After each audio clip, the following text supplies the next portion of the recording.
Teresa India Young, a former member of the South End Piano Factory Craft Guild, died in 2008 after a long career as a lecturer, teacher, activist, and artist using fiber as her major medium. She believed that weaving and its cultural traditions should be encouraged in the wider art world.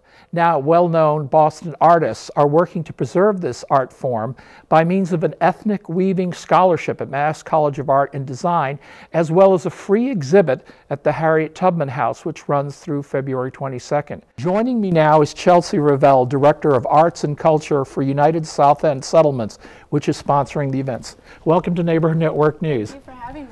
All right, now tell us about this exhibit, which, as I understand, is on the ground floor of the Harriet Tubman House. Yeah, so we did a call for art to get different artists within the community to submit fiber arts. And the work will be auctioned at the opening reception on January 14th. Now, what exactly is fiber arts? Is it clothing, or is it tapestries, or what? It's a mix. It's using fiber as a medium. So that can be anything from wool to felting to newspaper, burlap, banana fiber. It's a wide range. Now, do you think that her concern was justified, that it doesn't have the prestige or the importance that it deserves, and maybe because it's considered sort of an ethnic craft, maybe instead of an art form? Exactly, yeah. I think over time it's really a dying art. You don't see many fiber artists exhibiting the work. So this is really an opportunity to kind of highlight it and bring it back into the public eye. Now, who are the artists that submitted pieces that are going to be auctioned off next Tuesday?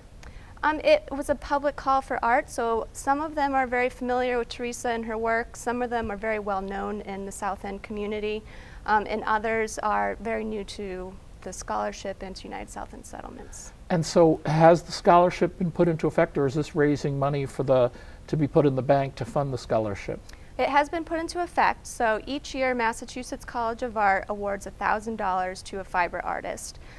Emma Welty was the 2013 recipient, and she will also have work at this exhibit.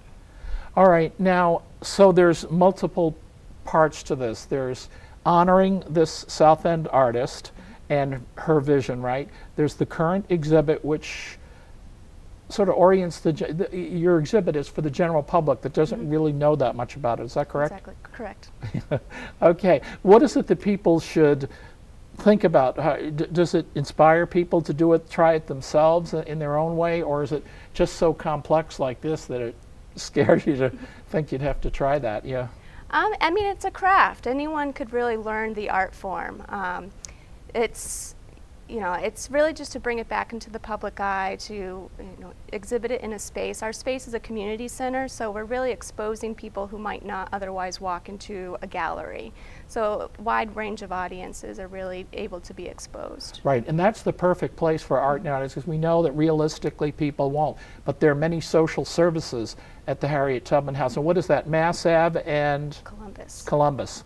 All right, now, as Director of Arts and Culture, what other sorts of things do you have planned, maybe for the rest of the year? Anything you want to give a shout out to? Yeah, absolutely. Our next exhibit coming out in March is going to be Violence Transformed.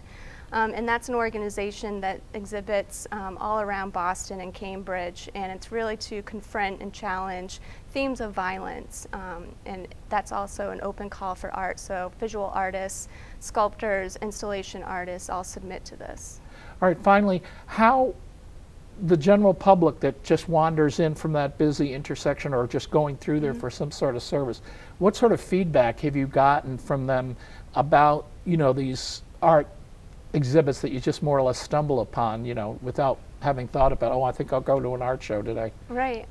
We get a lot of really great feedback. A lot of times it evokes different memories for people, different past experiences that they have with art. A lot of adults don't practice art making anymore, so they really think back to when they were a child and how much they enjoyed it. So I think it's really starting to bring back that appreciation for the arts that might have gotten lost. Okay, so what is the website where people can learn more about Teresa Young, India Young, and you know, all your programs there, where would people go for information? You can go to United South End Settlement's website, which is www.uses.org. And this exhibit continues through? February 28th. All right. Thank you very much. Thank you.